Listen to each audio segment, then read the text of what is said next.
Welcome back to the Don't Write That Book podcast, where you can learn how to write your bestseller and own your authorship. Follow along with us as we give you an insider's view of the book industry. Now, here are your hosts, myself, Mike Michalowicz, and AJ Harper. Today, we're going to talk about when life gets in the way. And interestingly, life is happening. Nothing major, but we have that podcast room that we're working on here, and there is special ceiling tile that's arriving today. So I'm running around. The delivery guy is coming shortly, but the installer is here, and he's needs some direction. So it just feels like the normal hassles of life that can interfere with even a podcast. But in the bigger scheme, life happens. Big moments in life unexpectedly happen and can totally throw you off track. So I'm pumped about this episode. We're going to talk about finishing your book even when life gets in your way. I'm joined in studio with AJ Harper, my friend, my colleague, my co-writer. AJ, I'm wickedly impressed that you've got two new books you're working on simultaneously. One blows my mind. How do you do two at once? I did it for a long time when I was a ghost. I wrote for other people. 2 would have been a cake year for me. What's the most books you ever worked on simultaneously, or 11. at least in a year's time span? 11. How does your mind switch between one project to the other? Honestly, I wasn't being good at life then, So Yes. I did it. First of all, I was younger. I do think this is a factor because I just had a lot more mental and physical stamina. Also, I had to, so that'll make you do it. Like I was supporting my family, and I guess I didn't have to, but my biggest flaw as a ghost was saying yes and then not setting boundaries, so that I ended up writing too many things and being behind on too many projects simultaneously. That was my biggest flaw.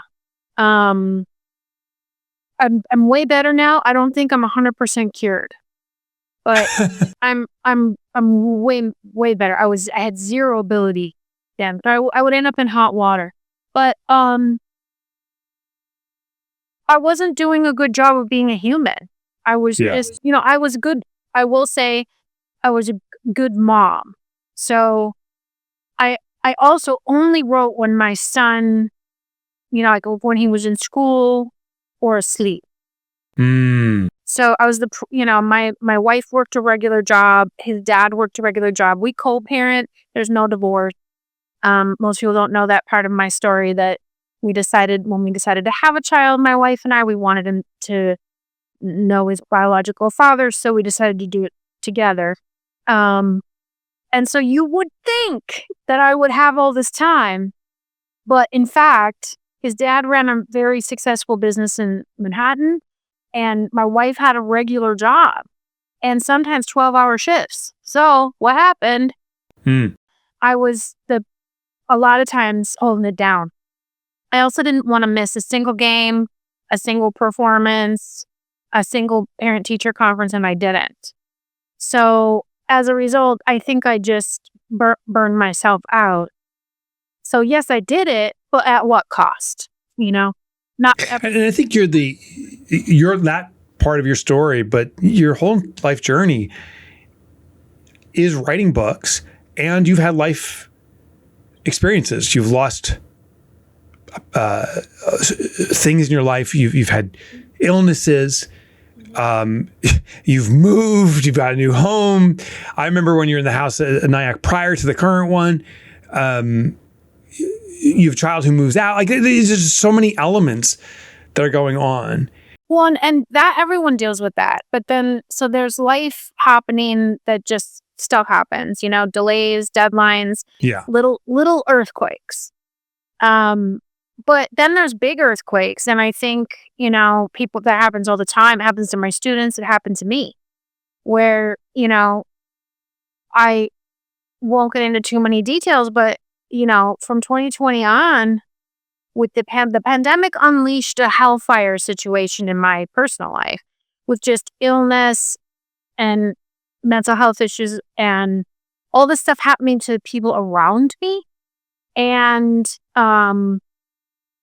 it just was a very long road. It was like 5 years of, thankfully, better days ahead. But it's really hard when it's something big. It's my mom. My mom has cancer and dementia, and I had to put my mom. I became a caregiver during those 5 years, and there's all sorts of those are bigger earthquakes. So little earthquakes are hard enough.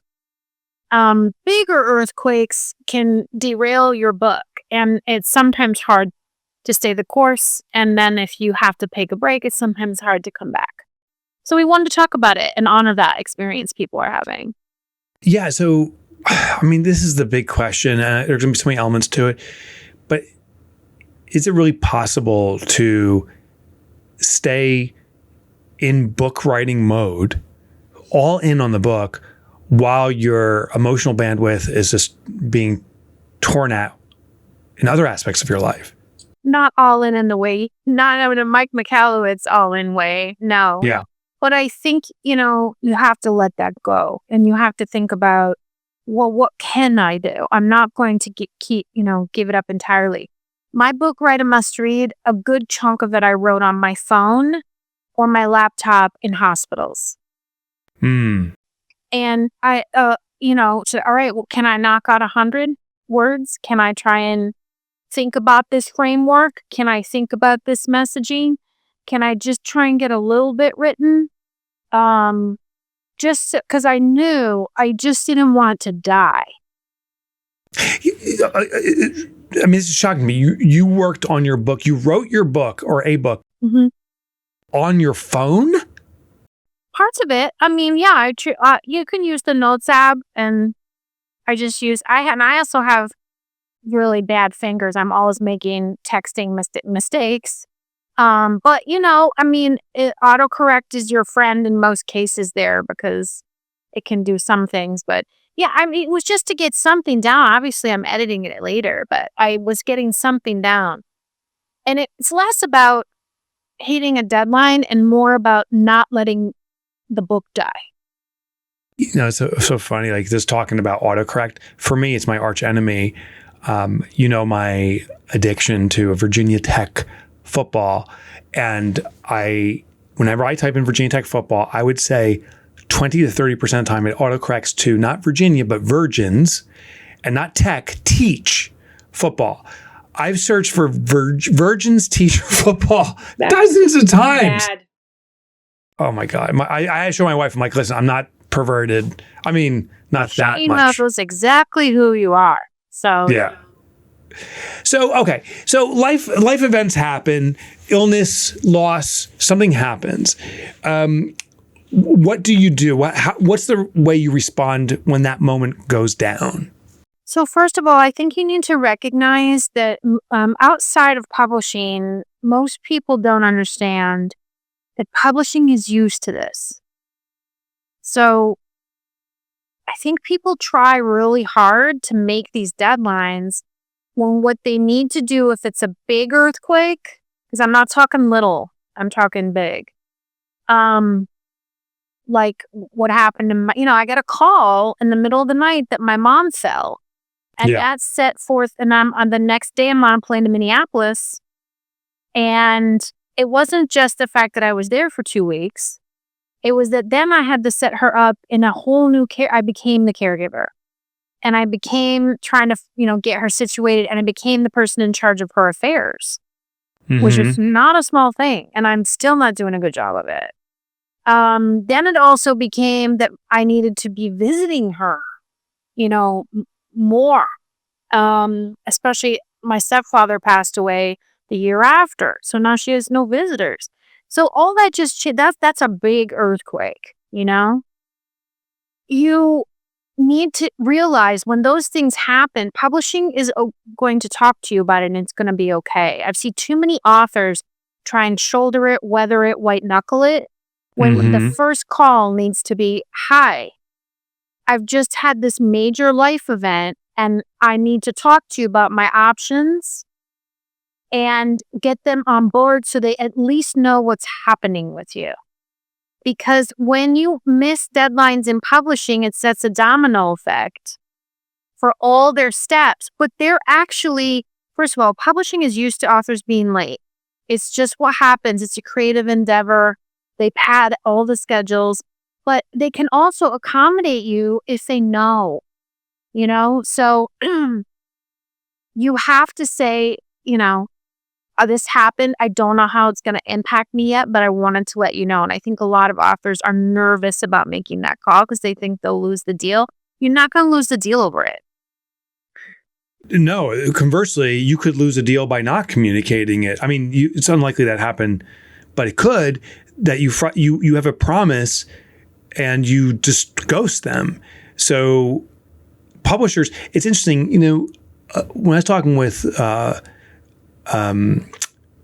Noah back at Penguin, I think portfolio was averaging 50 to 80 books a year. That's one book a week. And they're banking on your book coming out on a certain point. And the second the sooner you give them advance notice, the better. Yeah, and they can accommodate. It's not bad. It's better to just have the conversation. And then I would say the second conversation is with your team and your family, whomever's on that team, and just say, I still want to write my book. What are some things that you can help me with just for this period of time? Yeah. Like, I still need a couple months. Can you handle this part, this part, this part? Can I get a break from this charity responsibility? Can I get a break from school pickup? What can you all help? It's temporary. It's not forever. Is there anything y'all can help me rally? And we white knuckle it, and we should be asking for help.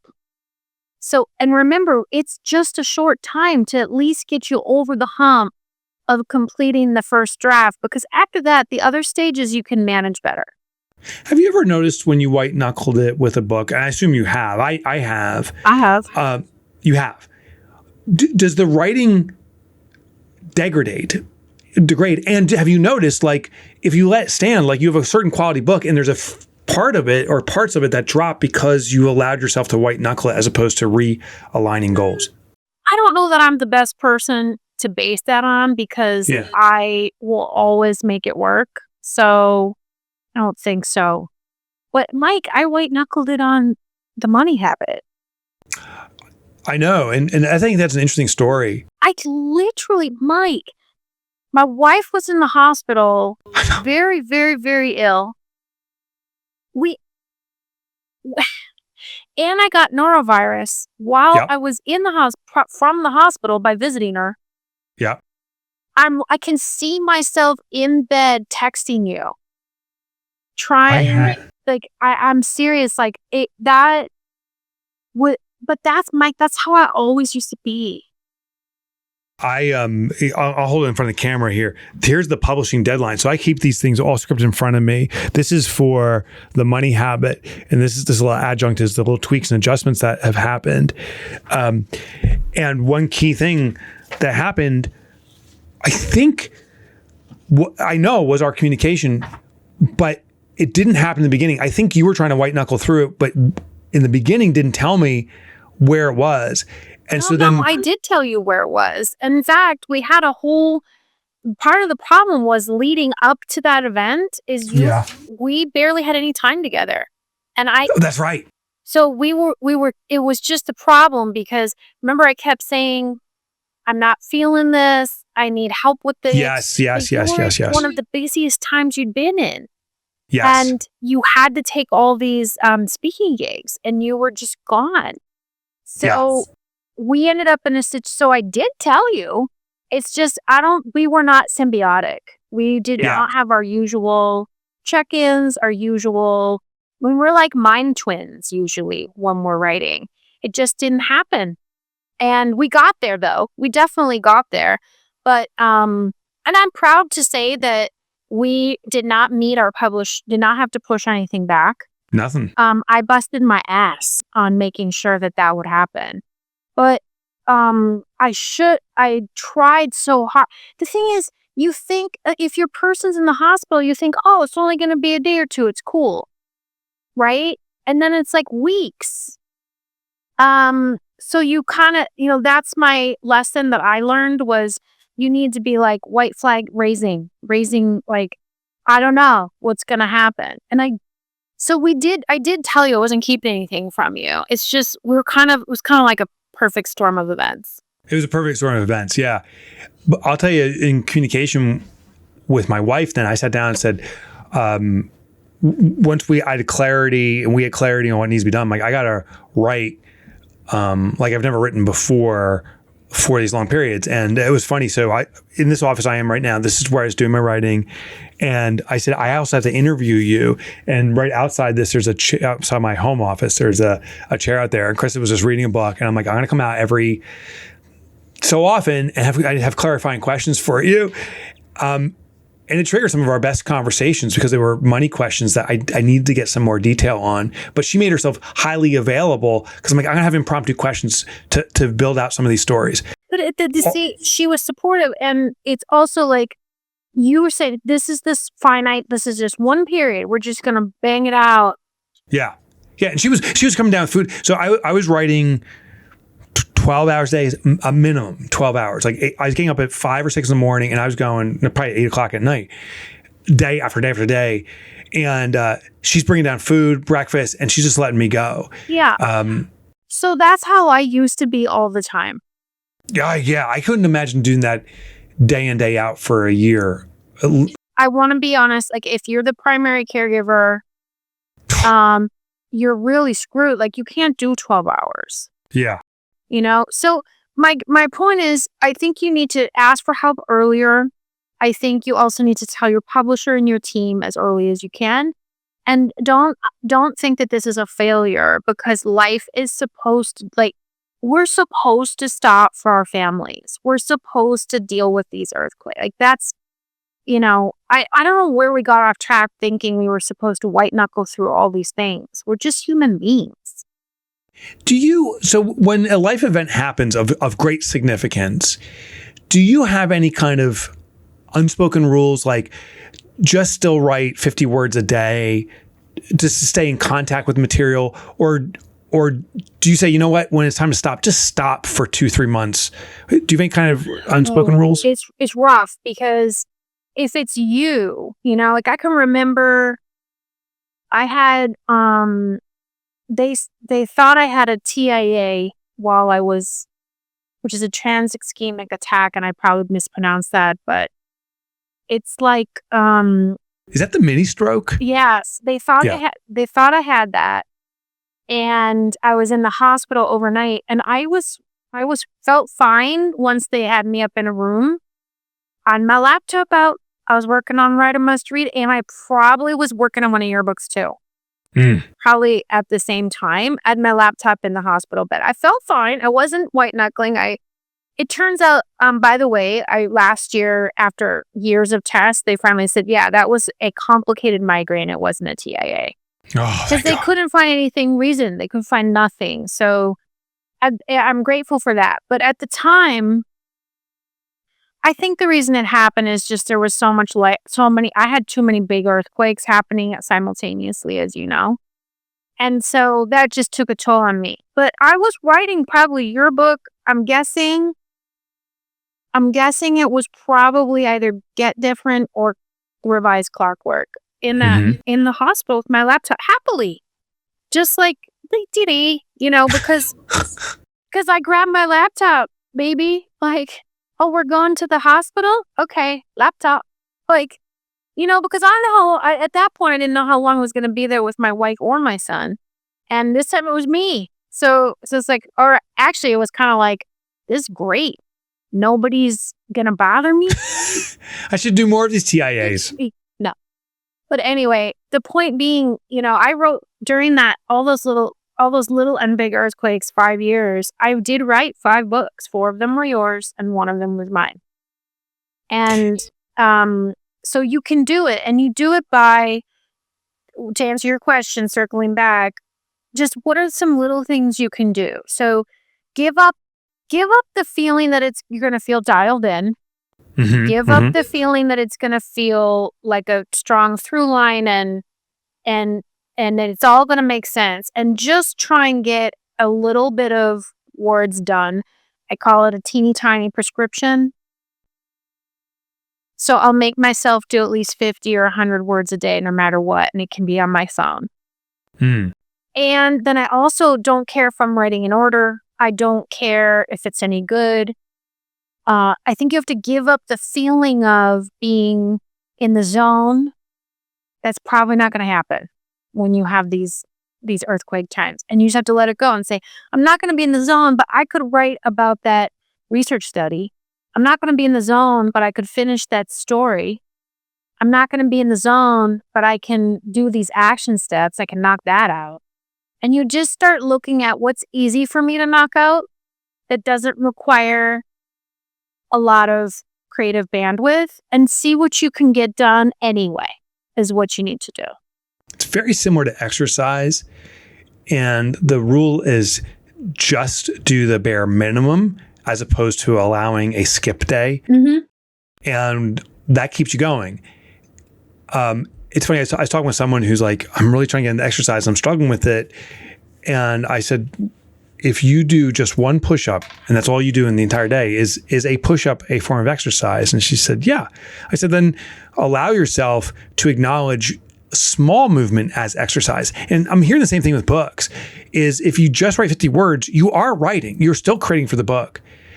Yeah. An analogy you've used, and I want to explore this, is you call this a giant puzzle. What do you mean by that? So if you think of a book as a puzzle, until you have an outline, it's a puzzle with no picture. And then once you have the picture, now you're just filling in all the pieces. And I don't know about you. First of all, I love doing puzzles. I'm talking jigsaw here, by the way, just so we're clear. My mother's always correcting me on this. She's always saying, you do jigsaw puzzles. You don't do the puzzles I do. Hers are all like cryptograms. Crossword puzzles. No, they're like insane genius puzzles. I don't do that stuff. So when I do a jigsaw puzzle, I do the edges first. I have my picture, but then I'll do the easiest thing. Oh, there's just this purple lamppost. Let me find all the pieces that are purple that could be the lamppost. Let me just put that part together. Yeah. I don't know how it's going to connect to the whole rest of anything, but I can make the purple lamppost. And this past summer, I did one. It took me almost all summer on women who make history and all these rabble-rousing women. And I just went through and just did one. Oh, I can do her hair. I can do all the hair that's this color. And just, it took me forever, but eventually got the whole thing done. And that's kind of how it is instead of trying to I'm writing my big book now. Change your mindset to, I'm just going to do purple lamppost. And I'm just doing that. I'll sort it out later, because then you'll be so glad when you do finally be able to, you can dial in again. You can have longer stretches. Your nervous system calms down. Everything's sort of settling a little. You'll be so glad because all those little 50 words here, 100 words there, lamppost, wig, whatever there. Now I got all my sections. I can pull that together, and it's much easier to get back on the horse. There's a Chevy Chase movie. Is it Funny Farm, where he's an author? Oh God, I love that movie. It's so underappreciated. I agree. And I think he has his writing. They want to sell their house. Yes. And the whole town conspires with them to be a cute town, even though they're technically not. And it's so funny. Yeah, because they wanted them out. Yes. And I think Chevy has a writing nook. Yes. So my question is, I think I have an anchored spot. I write here in the office. I have a second spot, which is airplanes and the way it's set up. Do you have tech tools or tips of offering flexibility so you don't have to be anchored to a spot? Because life events can pull you out of your spot. Oh, yes, that's so good, because you have to get out, be flexible. You have to say, okay, I don't have to be at my desk. So I make sure that I have both Google Docs and Microsoft Doc and Dropbox. I have all those apps on my phone. So I've actually edited stuff. I've edited your stuff on my phone. That's amazing. I've looked at your comment. Yeah. I mean, I wouldn't do a copy edit on the phone. Don't do that. But, while we're, so I open my phone and I can use those apps. So make sure you have the Google Docs app, there's a Dropbox app. I have Word docs and spreadsheet in separate apps. And so it goes to my cloud, etc. And then I can edit accordingly if I need to on my phone. You could do an iPad too. That's going to give you, you travel with an iPad and a keyboard, right? Yeah. So you could invest in that. But if you don't want to do that, you can, your phone can work in the pinch just to keep things alive. And you know what else I'm going to say? If you can't write at all, you can read. So, that's a great one. You read what you already wrote, read a research study, read someone else's book on the topic. Just keep it alive. Even if you don't have the creative bandwidth to write something yourself, keep your interest in the topic alive. Yeah, you could do interviews. You could interview people. Totally. You could listen to this podcast. Just stay in to some way, keep a toe in the water. And you also you mentioned building your platform during this time. You have to be building it anyway. I wonder if, this is too personal, recording our own journey through that life event and telling us how it's impacting us. I know from my perspective, from my experience, is some of my readers appreciate hearing the journey behind the scenes as a book is being produced, as my life is happening. I think it makes me as an author more accessible, more real. When I share, my father was passing and I was working on my book. Yes. Yeah. So, okay, we're both Gen X. I think we handle this stuff the same way. You're not likely to hear either of us talk about it in the moment it's happening. Yeah, generally not. No. So, but capturing it in the moment and then reflecting on it, as I think that's fine too. I do hesitate in sharing it live, kind of thing in the moment. I think we need some distance to be able to process it.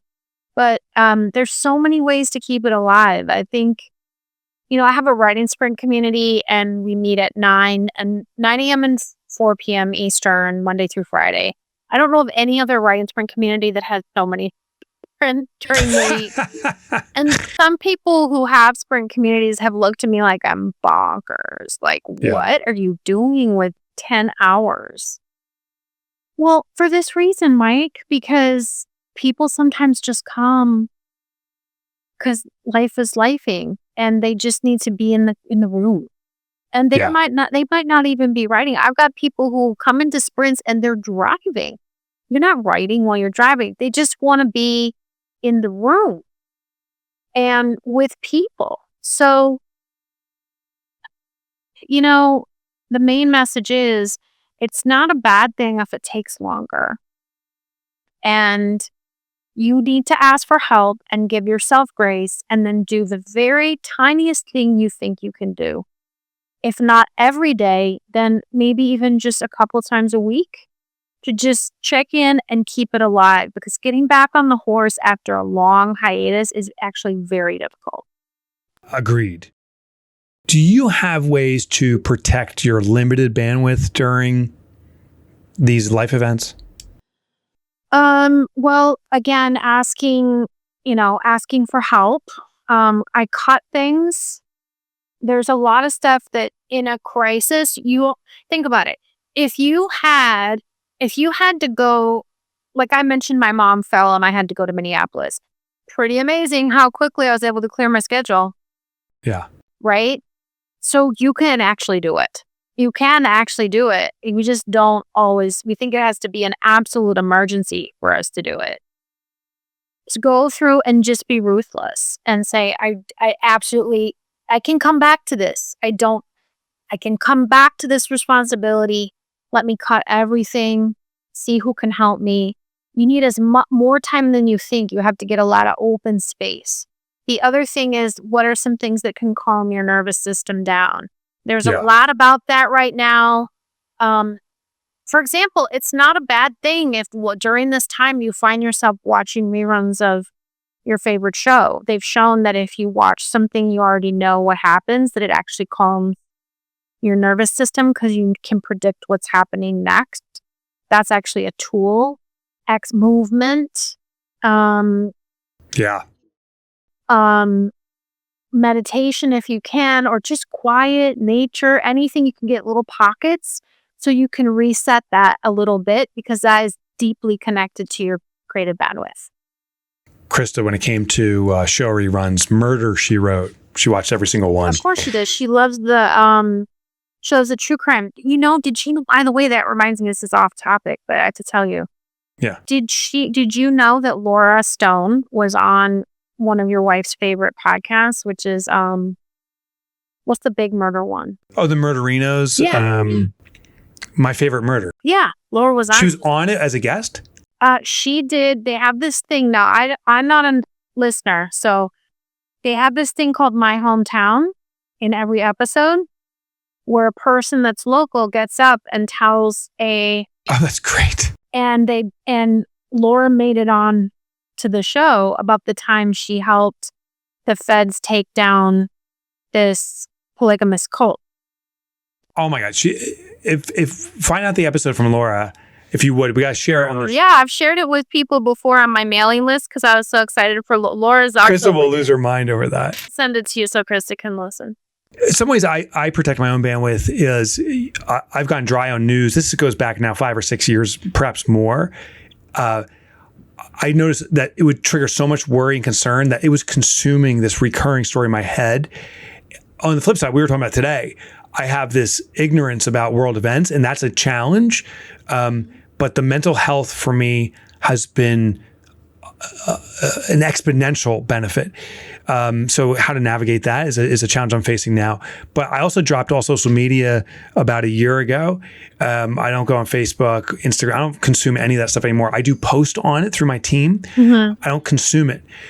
I had this awareness. I was on TikTok about a year and a half ago, looking at how to just guitar techniques and tricks.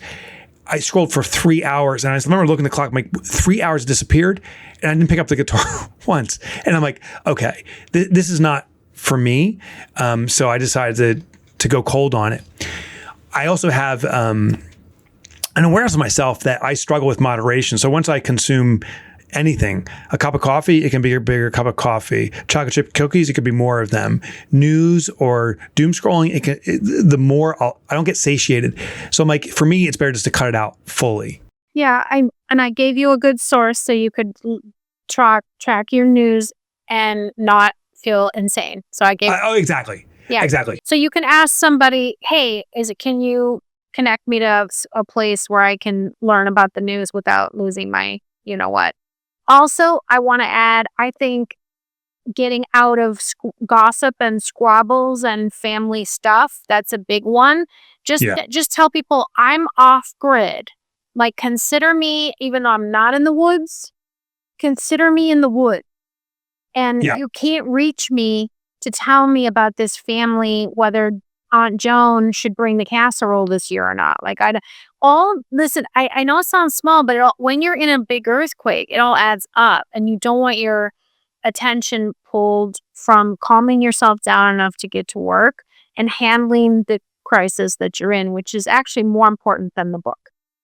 You know, one of the greatest little hacks ever for me for kind of breaking a pattern when a life event happened and getting stuck in a doom spiral, Krista said, just go for a walk. Because I get so intense of trying to push my way through. She's like, just go for a walk. And 5 minutes is okay.